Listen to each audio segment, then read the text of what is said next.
Bismillahirrahmanirrahim. Kemarin lepas haji, baru selesai haji. Silahkan saksikan saat di tanah suci. Berapa di antara jemaah haji yang paham bagaimana cara menunaikan manasik itu? Silahkan lihat. Dari mulai tawaf saat pertama datang. Apakah setiap orang yang tawaf paham apa yang dibacakan? Saya kasih sederhana saja informasi ya. Doa tawaf itu yang dianjurkan cuma dua, yang lainnya bebas. Yang dua ini bacaannya oleh ulama kita terdahulu sudah ditanamkan. Bahkan anak kecil pun belum haji sudah paham bacaan ini. Cuma dua. Dari Hajar Aswad ke makam Ibrahim, subhanallah walhamdulillah wala ilaha wallah. Dari rukun Yamani sampai dengan ke Hajar Aswad. Orang Indonesia paham betul. Saking pahamnya punya istilah sendiri yang orang Arab pun tidak mengetahuinya. Apa doanya? Rabbana atina wa fil akhirati wa qina. Doa apa itu? Oh, sapu jagat. Orang Arab enggak tahu sapu jagat. Tanyakan pada orang Arab, atadri sapu jagat? Ish. Orang kita sapu jagat, ada dua sapu jagat. Dua sapu enggak ada jagatnya. Jagat dua jagat enggak ada sapunya. Kita gitu. Baik, yang ini yang dianjurkan cuma dua, yang lainnya bebas. Bahkan ada rahasia. Saya berikan satu rahasia penting dalam Al-Quran ya. Ini diantara kita saja. Sini. Anda kalau benar mengamalkan ini, bukan sekedar diterima tawafnya, semua permohonan Anda kalau dibutuhkan dikabulkan seketika saat itu. Karena ini ada contoh sebelumnya dalam manasik. Nabi Ibrahim mencontohkan. Makanya kenapa doanya dari Hajar Aswad sampai ke makam Ibrahim? Karena ada kisah di situ. Tercantum dalam Quran surah 19 Maryam ayat 49 sampai 50. Falamma i'tazalahum wa ma ya'buduna min dunillah. Ketika Ibrahim menjauhi orang-orang yang musyrik kepada Allah Subhanahu wa taala, meninggalkan mereka, fokus kepada Allah walaupun resikonya banyak itu dilakukan, maka kami berikan kepadanya pengabulan dari doanya yang telah lama itu. Wahabna lahu Ishaq. Istrinya yang divonis oleh medis klinis gak mungkin punya keturunan karena monofus, karena mandul, gak mungkin punya keturunan. Maka kata Allah, jadi dan jadilah keturunan. Ishaq terlahir.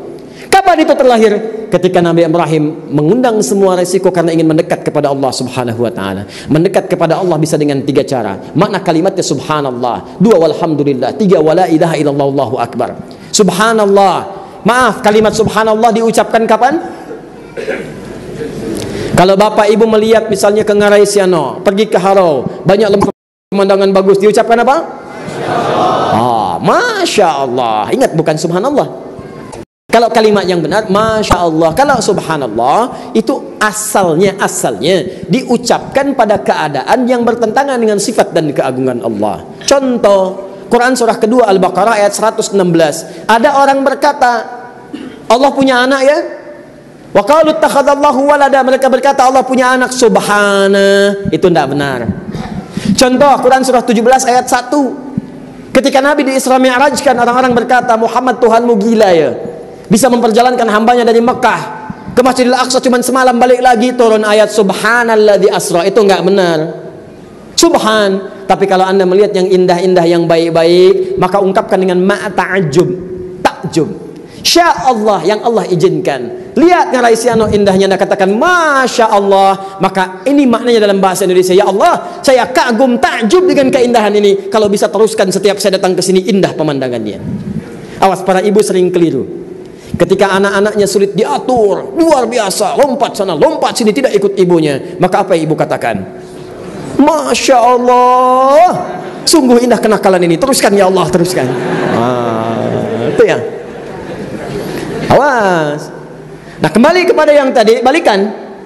Awas, hati-hati, fokus, ingat baik-baik. Subhanallah walhamdulillah wala ilaha illallah. Subhanallah, menolak segala hal yang tidak disukai Allah. Kadang-kadang lupa, Allah senang Anda sholat, tapi saat sholat bersamaan dengan aktivitas dunia Anda. Apa yang disukai oleh Allah? Kalau Anda bisa meninggalkan aktivitas dunia untuk sholat, tinggalkan, tunaikan sholat. Hati-hati. Malam ada tahajud, ada bola, pilih mana? Bola atau tahajud? Halo? Hati-hati. Nah ini, kalau Anda bisa berjuang, tahajud sunnah lah, tahajud nomor 2, bola nomor 1. Ada sebagian orang katakan demikian. Begitu Anda sampaikan seperti itu, ada yang memilih tidak, tahajud nomor 1, bola bisa dilihat belakangan. Begitu Anda tutup semua itu, Anda katakan subhanallah, saya pengen sholat, saya tepikan ini. Maka naik status Anda pada saat itu. Anda akan berada pada posisi yang disebut langsung diisyaratkan dalam Al-Quran. Jika Anda bisa mengerjakan ibadah di luar rata-rata, maka Allah pun akan memberikan pada Anda pemberian yang di luar rata-rata. Nabi Ibrahim pernah melakukan itu walaupun dia dilempari, walaupun beliau dibakar, mendekat kepada Allah, maka Allah pun berikan pengabulan doa yang menurut manusia mustahil. Kata Allah, jadi.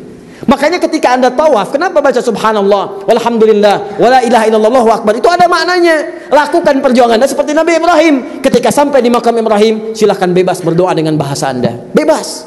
Dari makam Ibrahim sampai dengan rukun Yamani, minta. Boleh, silahkan pakai bahasa Padang, boleh. Orang Jawa pakai bahasa Jawa, boleh. Tidak harus pakai bahasa Arab. Nanti saat dari rukun Yamani ke Hajar Aswad, kenapa kita baca Rabbana atina fid dunya hasanah? Itu oleh Allah untuk dikembalikan pada keinginan yang sesuai kebutuhan. Karena ada orang yang minta dengan keinginan tapi tidak dia butuhkan. Bagus untuk dunia, tidak untuk akhirat. Bagus untuk akhirat, tidak untuk dunia. Makanya setiap permintaan tadi dikembalikan bagus untuk dunia dan akhiratnya. Jadi sebetulnya boleh Anda tawaf Bapak Ibu sekalian dengan doa-doa tadi. Selanjutnya silahkan minta dengan bahasa masing-masing. Doa untuk keluarga, doa untuk ayah ibu, doa untuk sandai tolan, doa untuk tempat bernaung, untuk batu sangkar, untuk tanah datar, untuk Sumatera, untuk Indonesia, boleh. Sah. Saya pernah punya pengalaman cerita kawan itu. Ini bagus, tapi tidak harus ditiru caranya. Walaupun memang kalimatnya benar. Ada anak muda dia. Saya tugas 2010 di Mekah. Anak muda datang dekat Ka'bah, doa dia. Benar pakai bahasa Indonesia yang dia pahami. Ya Allah, saya datang kemari untuk memohon. Saya belum punya jodoh ya Allah. Sampai saya datang ke Ka'bah untuk memohon. Mohon dekatkan jodoh itu dengan saya ya Allah. Berikan saya kesempatan untuk mendapatkan jodoh terbaik. Tiba-tiba ketika bermohon seperti itu, lewatlah perempuan di samping dekat ke Ka'bah, tinggi, putih, hidung mancung. Dia langsung berikan contoh, kayak gini ya Allah. Kayak gini. Dia tunjuk perempuan tuh. Tapi Anda tahu apa yang terjadi? Pulang dia, setelah selesai dari situ, menikah Pak. Bukan dengan yang tadi. Bukan, tapi dia menikah. Maka poinnya adalah bukan karena dia menyampaikan hal yang mungkin lucu bagi kita. Poinnya, dia menyampaikan apa yang ia butuhkan. Dan ia berdoa dengan apa yang ia pahami. Satu lagi nih yang paling unik. Datang, multazam, mendekat dia mengatakan, ya Allah, saya punya banyak hutang. Tak saya kasih tahu pun kau paham ya Allah. Saya banyak hutang sampai datang kemari pun saya minjam. Kalau tidak percaya, ini catatannya ya Allah. Tempelkan oleh dia. Pulang, lunas. Dia berusaha dan sebagainya. Dimudahkan oleh Allah subhanahu wa ta'ala.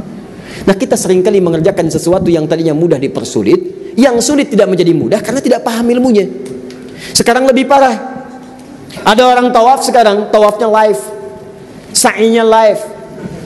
Tangan kanannya kemudian membawa handphone, tangan kirinya siap-siap dengan kamera. Subhanallah, walhamdulillah, capek pindah kiri, wala ilaha illallah, Allahu akbar. Kelihatan dari sana. Tuh. Itu yang paling bahaya. Jadi yang pertama, mengetahui ilmu itu bisa menentukan kualitas ibadah untuk mendapatkan penerimaan di sisi Allah Subhanahu wa taala.